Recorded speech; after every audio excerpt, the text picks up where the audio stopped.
দূর দূরান্তরে দেশ দেশান্তরে ডিএকশনের ছটা আসবে ঘরে ঘরে।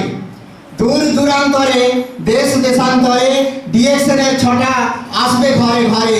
দূর হবে যত ব্যাধির বালাই, দূর হবে যত ব্যাধির বালাই, এসব মোরা সবে ইমিউনিটি বাড়াই। এগিয়ে যাওয়ার পালা এবে, কেন পিছে পড়ে রই? কিভাবে এগোলেন জানাতে আসছেন শ্রী প্রকাশ বিষয়। Good morning. আশা করি সবাই ভালো আছেন। একটা স্বাস্থ্য সম্বন্ধের আলোচনা এখানে এই ডেবরা, হয়তো এখানে আমি তৃতীয়বার। তো আপনার ভালোবাসা বারবার আসতে ইচ্ছা হয়। অভিজিৎ বাবুর নিমন্ত্রণ পাওয়া সঙ্গে সঙ্গে মনটা অনেক আগ্রহ আসে যে কখন ডেবরাতে পৌঁছবো। যাই হোক, আপনাকে অনেক অনেক ধন্যবাদ। আজকে আমার টপিক হলো আমার যে পরিবার পেয়েছি আমি, এই একটা বিষয়, পরিবারের সফলতা কাহিনী আপনাকে বলবো। সবাইকে আরেকবার গুড মর্নিং। এই ব্যবসাটা আমার ছিল না। প্রথম আমার বাবা 2004 সালে এই প্রোডাক্টের সন্ধান পায়।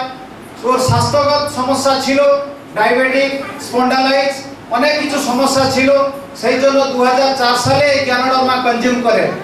তারপরে 2 বছর কনজিউম করার পরে ওর স্বাস্থ্যগত সমস্যা যা ছিল সব ঠিক হলো। তারপরে এইটাকে নিয়ে প্রচার প্রসার আরম্ভ করলো।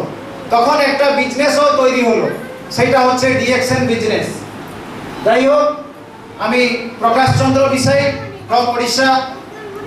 পড়াশোনা খুব ভালো না, +2। তো কথা হচ্ছে এই যে বিজনেসটা, এটা বাবার ছিল। আমি এখানে কেন তাহলে? বাবা 2019 সালে আমাকে ছেড়ে চলে গেছে। কিন্তু এই বিজনেসের একটা সিস্টেম আছে যে যদি আপনি এই বিজনেসটা করেন, যা আপনি ইনকাম করছেন, যা আপনি স্ট্যাটাস, আপনার বোনাস, সব কিছু আপনার নেক্সট পিঢ়ি, আপনার ছেলেকে বা আপনার যে নমিনি থাকবে ওকে দিয়ে যেতে পারবে। এই হচ্ছে ডিএকশনের সিস্টেম। সেই রকম আমিও এই সিস্টেম পেলাম।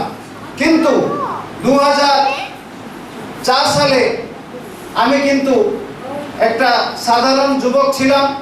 মনে অনেক কিছু আশা ছিল যে আমি একটু খুব ভালো একটা প্রফেসর হব, একটা ভালো ইনকাম করব, টাই কোট করব, অনেক কিছু স্বপ্ন ছিল। কিন্তু তখন আমার কাছে তখন একটা সিস্টেম ছিল না যে আমি কি করলে ওই জায়গাতে পৌঁছতে পারবো। আমার কাছে কোনো ব্যবস্থা ছিল না। কিন্তু আমি সাধারণ জীবনযাপন করতাম। তখন আমার শুরু হলো একটা প্রন, যেটা চুমুর চাষ বলে, ওই চুমুর চাষের সন্ধান পেয়ে আমার একটা দাদা বাবু বলে যে আপনার বনের ঘরে ওরাও ওই চুমুর চাষ করতো। ওই সন্ধান পেয়ে আমি গেলাম ওই চুমুর চাষ করতে। কেন? ওই চাষে অনেক লাখ লাখ টাকা, কোটি কোটি টাকাও ইনকাম হয়। তারপরে আমি শুরু করলাম ওই চাষ। মাত্র 4 বছর চাষ করার পরে আমি দেখলাম এখানে সফলতা পাওয়ার কোনো চান্সও নেই। তারপরে আমি পিছিয়ে আসলাম। কেন? অনেক টাকা লস করে আমি আবার ফিরে আসলাম দ্বিতীয় কিছু বিজনেস করার জন্য সন্ধানে। আবার তারপরে আমার শুরু হলো তালকাঠ, জানেন তালকাঠ? ওই কাঠের ব্যবসা। দেখুন তখনকার আমার যে আমার রূপটা দেখুন কি ছিলাম। একটা যেভাবে কাজ করার লোক, গ্রামের লোক, ওই রকম। কিন্তু ওই ব্যবসাও 1 বছর আমি করেছি, কিন্তু কোনো সফলতা পাই নাই। তারপরে আমি আবার একটা বিজনেসের সন্ধানে একটা ফেব্রিকেশন বিজনেস চুজ করলাম, যে ফেব্রিকেশন বিজনেসে আমি ডেভেলপ করব। কিন্তু ওই ব্যবসা কিন্তু আমি যেহেতু আগে 2টো বিজনেসে ফেল করেছি, এইটা আমার 3য় বিজনেস আমি একটু মন দিয়ে করলাম। কেন? বারবার সুযোগ আসে না লাইফে। আমি ভাবলাম এইটা হচ্ছে মনে হয় আমার শেষ। যদি এইটাই ফেল মারি, হয়তো আমি আর ব্যবসা করতে পারবো না, হয়তো আমাকে কোনো লোকের কাছে চাকরি করতে পড়বে বা গোলাম খাটতে পড়বে। তখন আমি প্রাণ দিয়ে, মন দিয়ে প্রত্যেকটি দিন 14-15 ঘন্টা আমি কাজ করে এই ফ্যাব্রিকেশনটাকে দাঁড় করলাম। প্রথম ছোট ছিল, ধীরে ধীরে ধীরে ধীরে ওই বিজনেসের ডেভেলপ হলো, হতে হতে অনেক বড় বিজনেসও হলো। এই দেখছেন আমার আরতি ফ্যাব্রিকেশন, খুব ভালো অ্যাচিভমেন্ট করলাম। প্রত্যেকটি মাসে 2 লাখ টাকা থেকে বেশিও রোজগার করেছি। কিন্তু আমি 2018 সালে 18 সাল অবধি আমি ভেবেছিলাম যে মনে হয় আমার লাইফ সেটেল, আমার কোনো দিন আর ফাইন্যান্সিয়াল অসুবিধা হবে না, আমি একটু ভালো জায়গায় দাঁড়িয়ে গেছি। কিন্তু 2019 কোভিড, করোনা সব কিছু খেলা চেঞ্জ। যে আমি ভাবলাম হয়ে গেছে, আমার লাইফ সেটেল হয়ে গেছে, কিন্তু করোনা সব কিছু চেঞ্জ করে দিল। আমার ওই যে ফ্যাব্রিকেশন বিজনেস ছিল, ওই লকডাউনে বন্ধ, তালা বন্ধ লকডাউনে। যে 2 লাখ টাকা ইনকাম ছিল প্রত্যেকটি মাসে, তালা বন্ধ। কত টাকা ইনকাম হবে? ইনকাম হবে জিরো। তখন আমি ব্যাংক থেকে 60 লাখ টাকা লোন এনেছিলাম, প্রত্যেকটি মাসে 60,000 টাকা ইন্টারেস্ট দেওয়া হতো। তারপরে আলাদা খরচা আছে 1.5 লাখ টাকা প্রত্যেকটি মাসে আমার খরচা ছিল বাড়ি মিশিয়ে, কিন্তু ইনকাম ছিল জিরো। আমার কাছে আর ব্যালেন্স নেই, কেননা সব কিছু পয়সা ইনভেস্ট করে দিয়েছি ওই ফ্যাক্টরিতে, ওই ফ্যাব্রিকেশনে। কিন্তু ব্যাংক ছাড়বে, সুদ ছাড়বে ব্যাংক?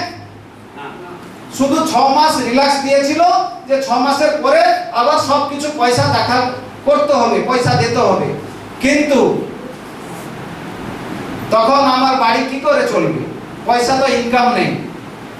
তখন কিন্তু এই যে বাবা আমাকে ছেড়ে দিয়েছিল ডিএক্সএন এর ইনকাম, প্রত্যেকটি মাসে কোনো মাসে বন্ধ হয়নি। আমার কাছে এখন ব্যাংক স্টেটমেন্টও আছে, প্রত্যেকটি মাসে 50-60 হাজার টাকা ইনকাম আমার ব্যাংকে প্রত্যেকটি মাসে আমি পেয়েছি, প্রত্যেকটি মাসে। কোনো ধন্যবাদ। হাতারে, জোরে হাতারে। দেখুন উত্তরাধিকার সূত্রে কিভাবে সম্পদ পাওয়া যায়। তখন আমি ভাবলাম যে আমি যে ভাবতাম যে আমার একটা বড় ফ্যাক্টরি আছে, 3 কোটি টাকার ফ্যাক্টরি, যে আমার ইনকাম কোনোদিন বন্ধ হবে না, কিন্তু সেইটা ভুল প্রমাণিত হলো।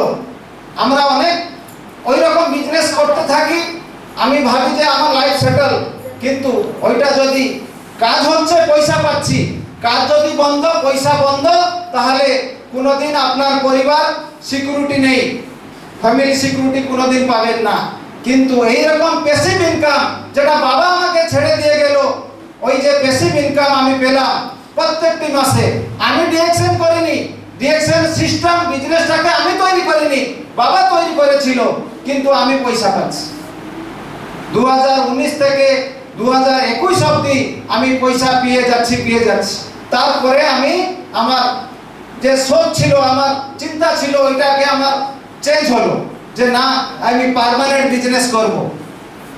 ওই পার্মানেন্ট বিজনেস কিটা? ডিএক্সএন বিজনেস না আমার ওই ফ্যাব্রিকেশন বিজনেস? তখন আমার থট, যেটা চিন্তা চেঞ্জ হলো, যে না ডিএক্সএন এর ইনকামটা পার্মানেন্ট, যে বাবা ছেড়ে দিয়ে গেল আমি পাচ্ছি, আমার শেষ জীবন অবধি আমি পাবো, আমার যাওয়ার পরে আমার ছেলে পাবে। আজকে আমার ইনকাম ওই 50,000 টাকা নেই, আমি এখন পার্ট টাইম করছি, ফুল টাইমও না, পার্ট টাইম বিজনেসে এখন প্রত্যেকটি মাসে ইনকাম 2 থেকে 2.5 লাখ টাকা প্রত্যেকটি মাসে ইনকাম। জোরে হাতালি। সবাইকে চেষ্টা করতে হবে আমাদের এইরকম ভাবে এই অ্যাচিভ করা, সম্পদ অ্যাচিভ করতে হবে, স্বাস্থ্য অ্যাচিভ করতে হবে। খালি পয়সা না, খালি পয়সা অ্যাচিভমেন্ট না, সব কিছু পেয়েছি। আমি একজন, মানে যখন আমার পড়াশোনা যখন শুরু হয়েছিল, তখন আমি ভালো পড়াশোনা ছিল না, পিছনে বসতাম। কিন্তু আজকে দেখুন আমি 100 লোকের আগে টাইপোড পরে এই যে সুযোগটা পেয়েছি, কার জন্য? ডিএক্সএন প্ল্যাটফর্মের জন্য, আমার বাবার জন্য পেয়েছি। তো এইরকম সুযোগ বা একটা পার্মানেন্ট ইনকাম সবাই পেতে পারবেন, যদি ডিএক্সএন এর প্রোডাক্ট ভালোভাবে আপনারা খান, প্রোডাক্টে বুঝুন আর এই বিজনেসকেও ভালোভাবে বুঝুন যে আমরা যে বিজনেস করছি ওইটা পার্মানেন্ট কি। যদি আপনার পার্মানেন্ট তাহলে আপনার পরিবার সুরক্ষিত। যদি যদি কাজ করছি পয়সা পাচ্ছি তাহলে পরিবার সুরক্ষিত না। কখন আমার কোনো রোগ হয়ে যাবে, কোনো অ্যাক্সিডেন্ট হয়ে যাবে, কোনো একটা দুর্ঘটনা হয়ে যাবে, তখন পয়সা বন্ধ হয়ে যাবে। কিন্তু যদি ডিএক্সএন এর সিস্টেমটা তৈরি করে দিন তাহলে কাজ বন্ধ হলেও পয়সা কোনোদিন বন্ধ হবে না, যেটা আমার ক্ষেত্রে প্রমাণিত হয়ে গেছে। তো ওই রকম ইনকাম আপনারাও ছেড়ে দিয়ে যান, ওই রকম প্ল্যাটফর্মে মন দিয়ে কাজ করুন। ভালোবাসা নিশ্চিত আপনারা পাবেন, একটা সুখের পরিবার পাবেন যেটা আমি পেয়েছি। একটা ফরেন ট্যুর যেটা আমি ভারতের বাইরে কোনোদিন যাইনি। উড়িষ্যা থেকে খালি ওয়েস্ট বেঙ্গল এসেছি, আলাদা জায়গা কোনোদিন 2019 পিছনে বলছি কোনোদিন যাইনি। কিন্তু ডিএক্সএন, থ্যাঙ্কস টু ডিএক্সএন, আমাকে চারবার ফরেন ট্যুর অ্যাচিভ আমি করে সেরেছি। আরো 3টে ট্যুর অ্যাচিভ হয়ে গেছে, থাইল্যান্ড, মালয়েশিয়া এবং ন্যাশনাল ট্যুর সব কিছু। প্রত্যেকটি বছর ফরেন ট্যুর যাওয়া আসা, খুশি আনন্দ সব কিছু ডিএক্সএন প্ল্যাটফর্ম আমাকে দিচ্ছে। তো আমি আশা করি সবাই এই বিজনেসটাকে ভালোভাবে বুঝুন আর প্রোডাক্ট ইউজ করুন। নিশ্চিত আপনিও আপনার পরিবারকে একটা ভালো প্যাসিভ ইনকাম দিয়ে যাবেন। ধন্যবাদ, আমার বক্তব্য এখানে শেষ করছি। Thank you. ধন্যবাদ, ধন্যবাদ শ্রী প্রকাশ কিশোর মহাশয়কে।